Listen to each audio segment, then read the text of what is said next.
probably feel very guilty about. Yeah. When I was in 7th grade, we completely corrupted this foreign exchange student who was in our history class in grade school. His name was Musaki. Okay. And we immediately taught him all the key nasty words, and he ended up getting in a lot of trouble because he turned into kind of a class clown because he knew he could amuse us. Yeah, and he started loving the attention. Yeah, and he called our teacher a whore one day. Oh, just man. to kind of make people laugh. Would you tell him that was a compliment? Go on and do it. No, we explained all the words to him, but we taught them to him, and the way he would say them in kind of his broken English, it just was so amusing to us, because we were just, it was the kind of time in your life where you look up all the swear words in the dictionary, and you're just completely amused that they're even in there. I still do that. I still laugh when I see fart in there. Yeah, I can almost remember the definition when what was it? It was an explosion between the legs. An explosion of gas between the legs, I think. Yes.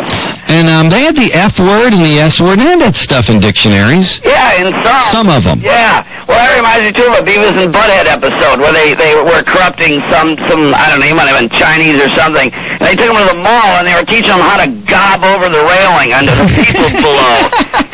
And the kid, when he went back to his country, which is probably the case with the guy you're talking about, they just appalled the parents. Oh, yeah. Like, they expect to see this kid just all highly educated from America, and here's the, hey, bitch, they're talking all these words. No, it got to be a real problem to the point that we all got called in because they figured out where he was learning this stuff. He wouldn't give it up, though. He wouldn't tell them where he learned these words. That's beautiful. But they figured it out. Yeah. Yeah. Anyway, Stress, what's new with you? What's going on? Ironically, here at the airport, they're encouraging people to either get their degree or complete their college or whatever with night classes. Well, you have to get at least a C or they won't pay. I guess they figure if you don't get a C, then they don't want to pay because they're ashamed of their dumbass employees. So 2 weeks into it, me and his buddy, we started taking this class on PCs. Now, ironically, there is no foreign exchange student in this class I'm taking, but 2 weeks into it, I just got to tell you, now I remember all the hell of learning. Class sucks. I remember why I hated school, why I skipped out of the second day just for old time's sake. Of course, there's these self-righteous butt faces that stare at me on the third day and bore a hole in my soul. Let me know they remember I was irresponsible and cut class. Obviously, they may dine on my buttocks.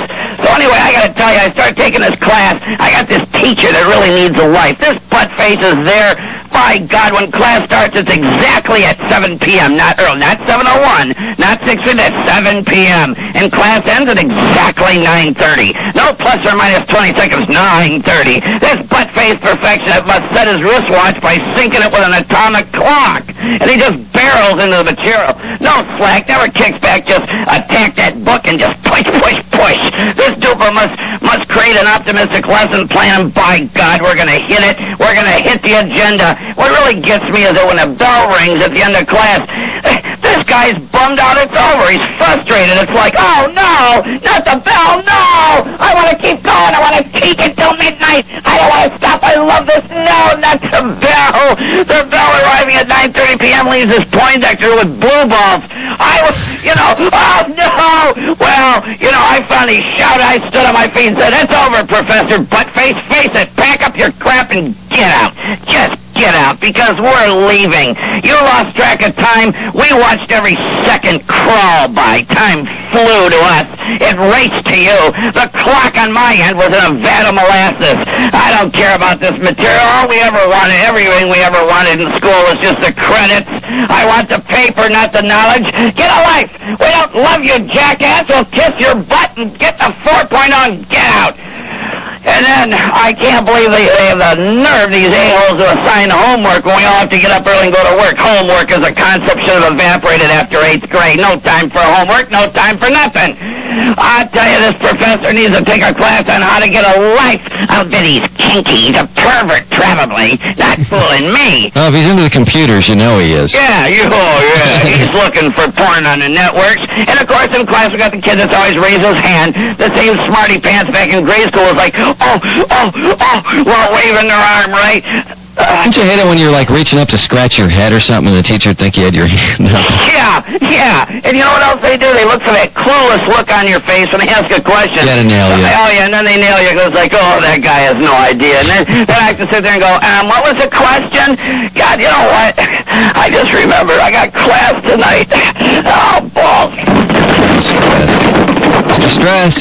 Yeah. Have a cup of coffee, a Marlboro, and relax.